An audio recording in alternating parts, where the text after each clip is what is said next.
ಸ್ಪರ್ಧಾ ವಿಭಾಗದ 2ನೇ ಅತ್ಯುತ್ತಮ ಚಲನಚಿತ್ರ ನಿರ್ದೇಶಕರಾದಂಥ ಅನಿಲ್ ಕುಮಾರ್ ಅವರು ಹಾಗೂ ಜಂಗಮ ಕ್ರಿಯೇಷನ್ಸ್ನ ಪ್ರೊಡ್ಯೂಸರ್ಸ್ ಆದಂಥ ಜಂಗಮ ಕ್ರಿಯೇಷನ್ಸ್ ಕಡೆಯ ನಿರ್ಮಾಪಕರು ಕೂಡ ಬರಬೇಕು, ವೇದಿಕೆ ಮೇಲೆ ಬರಬೇಕು ಅಂತ ವಿನಂತಿಸ್ಕೊಳ್ತೇವೆ.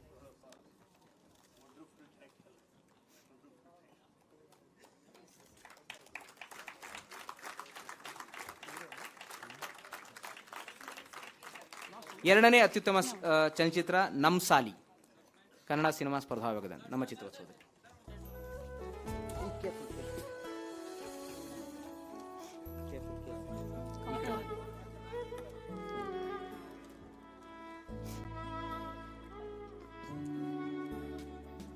ಮೊದಲ ಅತ್ಯುತ್ತಮ ಕನ್ನಡ ಚಲನಚಿತ್ರ 17ನೇ ಬೆಂಗಳೂರು ಅಂತಾರಾಷ್ಟ್ರೀಯ ಚಲನಚಿತ್ರೋತ್ಸವದ ಕನ್ನಡ ಸ್ಪರ್ಧಾ ವಿಭಾಗದ ಮೊದಲ ಅತ್ಯುತ್ತಮ ಚಲನಚಿತ್ರದ ಪ್ರಶಸ್ತಿಗೆ ಪಾತ್ರವಾಗಿರ್ತಕ್ಕಂಥ ಚಲನಚಿತ್ರ ವನ್ಯ.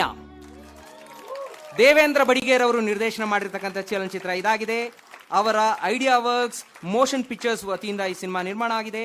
ಹಾಗೆಯೇ ದೇವೇಂದ್ರ ಬಡಿಗೇರ್ ಹಾಗೂ ಪಲ್ಲವಿ ಅನಂತ್ ಪೂಮಗಾಮೆ ಇವರು ಸೇರಿ ಈ ಒಂದು ವನ್ಯ ಚಲನಚಿತ್ರವನ್ನು ನಿರ್ಮಾಣ ಮಾಡಿದ್ದಾರೆ.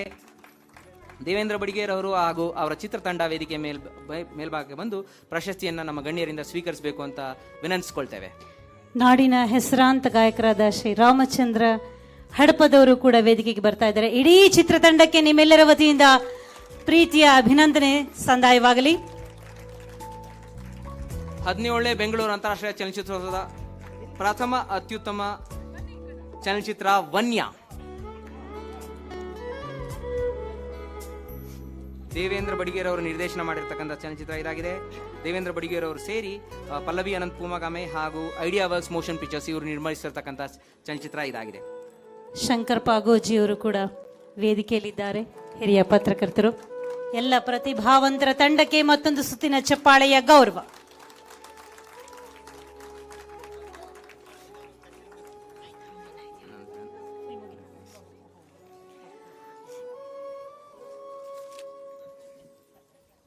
ಅಭಿನಂದನೆಯನ್ನು ಸ್ವೀಕರಿಸಿದಂತಹ ಎಲ್ಲ ಸಿನಿಮಾಗಳಿಗೆ, ಎಲ್ಲ ತೀರ್ಪುಗಾರರಿಗೆ, ಎಲ್ಲ ನಿರ್ದೇಶಕರಿಗೆ, ನಿರ್ಮಾಪಕರಿಗೆ, ಪ್ರತಿಭಾವಂತ ಕಲಾವಿದರಿಗೆ ಒಂದು ಸುತ್ತಿನ ದೊಡ್ಡ ಚಪ್ಪಾಳೆಯನ್ನು ಸಮರ್ಪಿಸಿ ಪ್ರಿಯ ಬಂಧುಗಳೇ, ಸಹಕರಿಸಿದಂತಹ ಪ್ರತಿಯೊಬ್ಬರಿಗೂ ಕೂಡ ಅನಂತ ವಂದನೆಗಳು.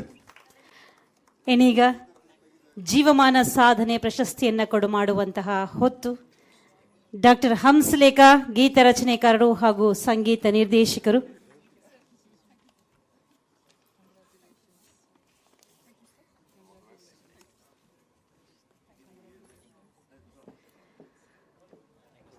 ಹದಿನೇಳನೇ ಬೆಂಗಳೂರು ಅಂತಾರಾಷ್ಟ್ರೀಯ ಚಲನಚಿತ್ರೋತ್ಸವದಲ್ಲಿ ಜೀವಮಾನ ಸಾಧನೆ ಪ್ರಶಸ್ತಿಗೆ ಭಾಜನರಾಗಿದ್ದಾರೆ.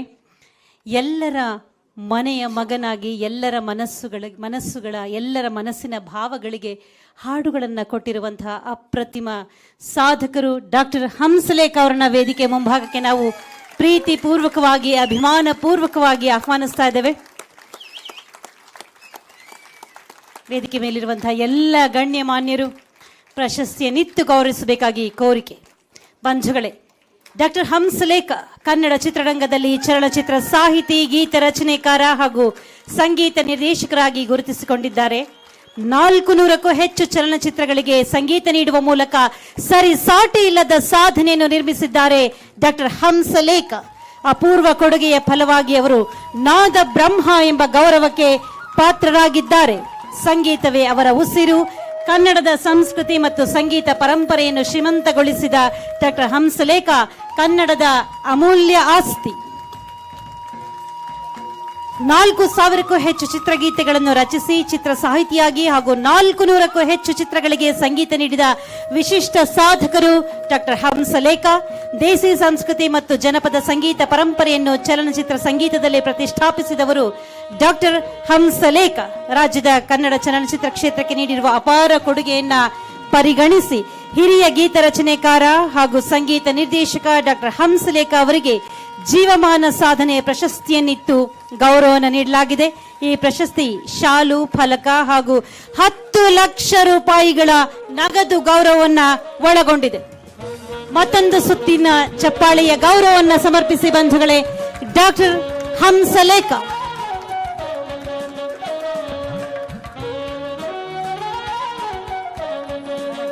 ಧನ್ಯವಾದಗಳು.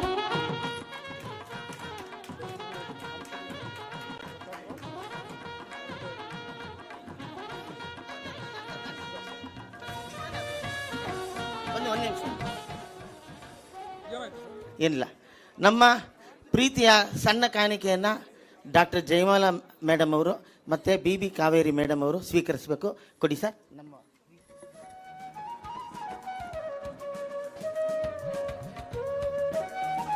ಕರ್ನಾಟಕ ಚಲನಚಿತ್ರ ವಾಣಿಜ್ಯ ಮಂಡಳಿಯ ಅಧ್ಯಕ್ಷರಾಗಿ 2ನೇ ಬಾರಿ ಆಯ್ಕೆಯಾಗಿರುವಂತಹ ಡಾಕ್ಟರ್ ಜಯಮಾಲಾ ಅವರ ಮುಂದಿನ ಹಾದಿ ಸುಗಮವಾಗಲಿ ಎನ್ನುವ ಹಾರೈಕೆಯೊಂದಿಗೆ ಹಿಂದಿನ ಸಾಧನೆಗಳನ್ನು ಸ್ಮರಿಸಿದ ಗೌರವವನ್ನು ಸೂಚಿಸಿದ್ದಾರೆ ಡಾಕ್ಟರ್ ಸಾಧು ಕೋಕಿಲ.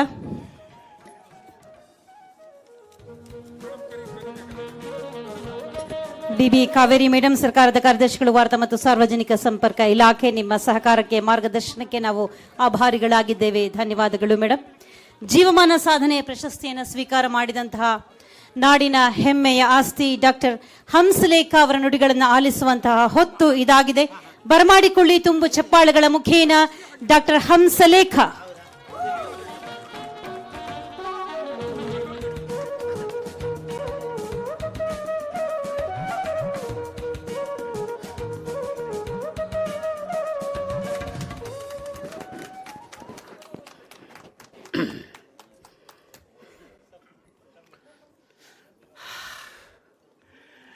ಓಕೆ,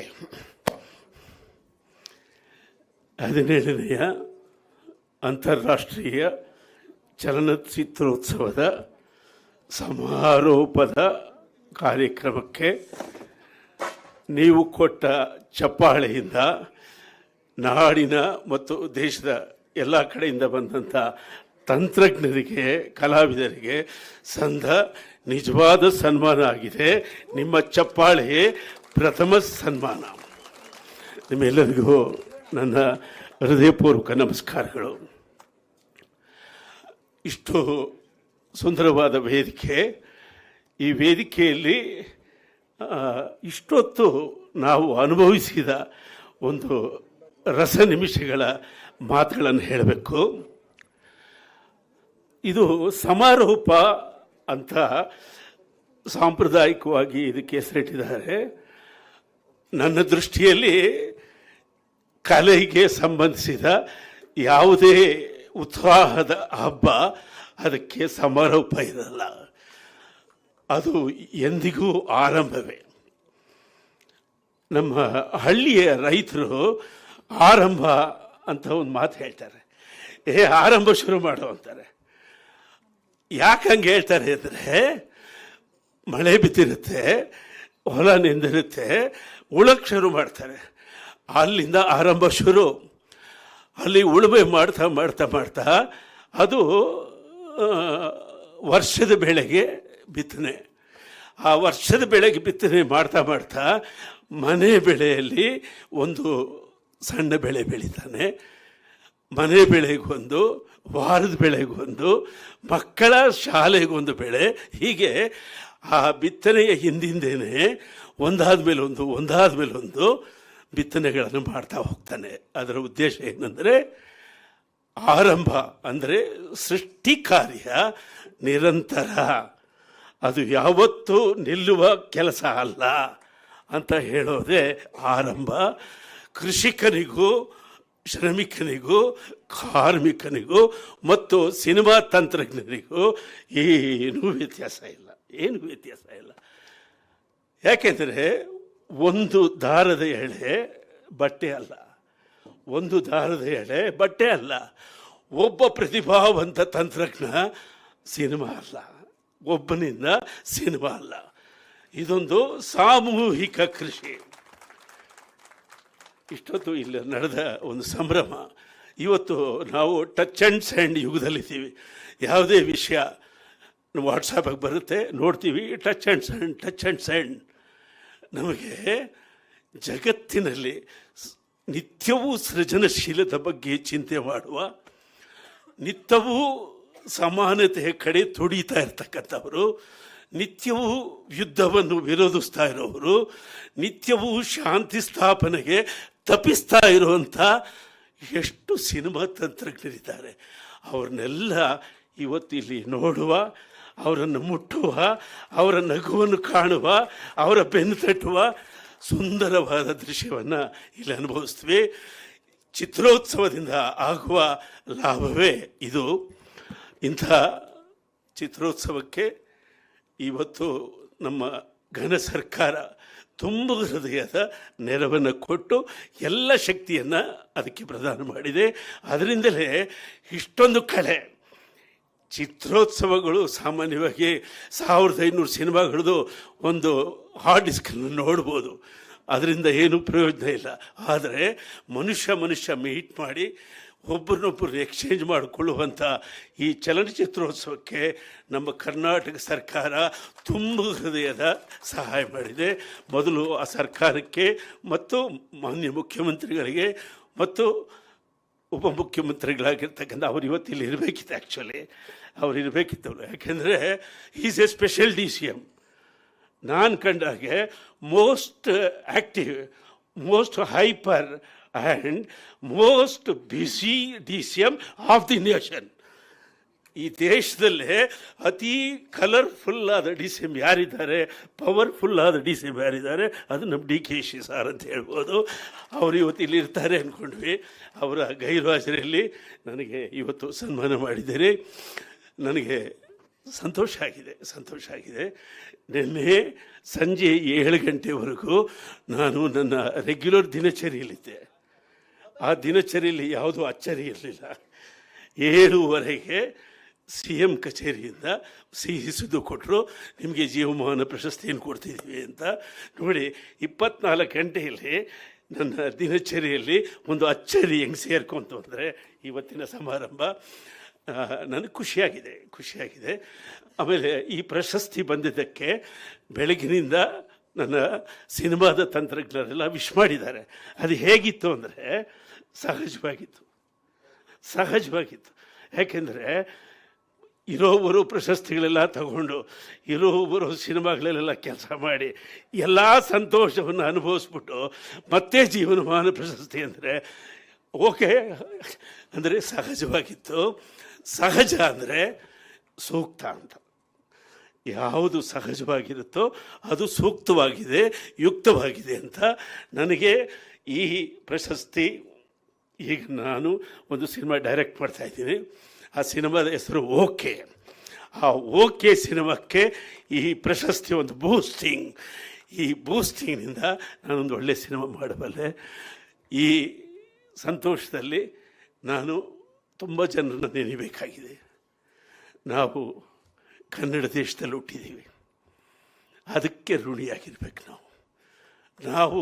ಹೌದು, ತಟ್ರಿ, ಜೋರಾಗಿ ತಟ್ರಿ. ನಾವು ಈ ಕನ್ನಡ ದೇಶದಲ್ಲಿ ಹುಟ್ಟಿದ್ದೀವಿ, ಅದಕ್ಕೆ ನಾವು ಚಿರಋಣಿಯಾಗಿರಬೇಕು. ಇಲ್ಲಿವರೆಗೂ ನಾವು ಕನ್ನಡದಲ್ಲೇ ಬದುಕಿದ್ದೀವಿ, ನಾವು ಅದಕ್ಕೆ ಋಣಿಯಾಗಿರಬೇಕು. ಕಲೆ ನಮ್ಮ ಆತ್ಮದ ಮೇವು ಅಂತ ಕುವೆಂಪು ಹೇಳ್ತಾರೆ. ಕಲೆ ನಮ್ಮ ಆತ್ಮದ ಮೇವು. ಆ ಕಲೆಯನ್ನು ಮೇವನ ನಾನು 6 ದಶಕಗಳ ಕಾಲ ಚೆನ್ನಾಗಿ ಮೇದಿದ್ದೀನಿ. ನನಗೇನು ರಿಗ್ರೆಟ್ಸ್ ಇಲ್ಲ. ಇಂಥ ಸೌಭಾಗ್ಯವನ್ನು ನಮಗೆ ಕರುಣಿಸಿದ ಯಾರು? ಈ ದೇಶ, ಈ ರಾಜ್ಯ, ಈ ಭಾಷೆ, ಇಲ್ಲಿನ ಜ್ಞಾನ, ಇಲ್ಲಿನ ವೈಚಾರಿಕತೆ, ಇಲ್ಲಿನ ಆಧ್ಯಾತ್ಮಿಕತೆ ನಮ್ಮನ್ನು ಇಷ್ಟು ದಷ್ಟಪುಷ್ಟವಾಗಿ ಬೆಳೆಸಿದೆ. ದ ರಾ ಬೇಂದ್ರೆಯವರು ಕಾವ್ಯಾತ್ಮಕವಾಗಿ, ವೈಜ್ಞಾನಿಕವಾಗಿ ಒಂದು ಪದ್ಯ ಬರೆದವ್ರೆ. ಉತ್ತರ ಧ್ರುವದಿಂ ದಕ್ಷಿಣ ಧ್ರುವಕ್ಕೂ ಚುಂಬಕ ಗಾಳಿ ಬೀಸುತ್ತಿದೆ. ಅವ್ರು ಬರೆದಿದ್ದು ಅರ್ಥ ಅದೆಲ್ಲ ಬೇರೆ ಇದೆ. ಆದರೆ ಉತ್ತರ ಧ್ರುವದಿಂ ದಕ್ಷಿಣ ಧ್ರುವಕ್ಕೂ ಅನ್ನೋದನ್ನು ನಮ್ಮ ಈ KGF ಯೂನಿಟ್ಟು, ಈ ಕಾಂತಾರ ಯೂನಿಟ್ಟು ಬದಲಾಯಿಸ್ಬಿಟ್ಟಿದ್ದಾರೆ. ದಕ್ಷಿಣ ಧ್ರುವದಿಂ ಉತ್ತರ ಧ್ರುವಕ್ಕೂ ಅಂತ ಇವತ್ತು ಟ್ರೆಂಡ್. ಇವತ್ತು ಇಡೀ ಬಡಗಣದ ಚಿತ್ರರಂಗ, ತೆಂಕಣದ ಚಿತ್ರರಂಗವನ್ನು ನೋಡಿ ಬೆಚ್ಚಿದೆ, ಬೆವರಿದೆ. ತೆಂಕಣದ ತಂತ್ರಜ್ಞರನ್ನು ಕಂಡು ಬೆವರಿದೆ. ನಾವು ನಮ್ಮ ಶಕ್ತಿಯನ್ನು ಅರ್ಥ ಮಾಡಿಕೊಳ್ಳುವ ಸಮಯದಲ್ಲಿದ್ದೀವಿ. ನಮ್ಮ ಚಂದನವನ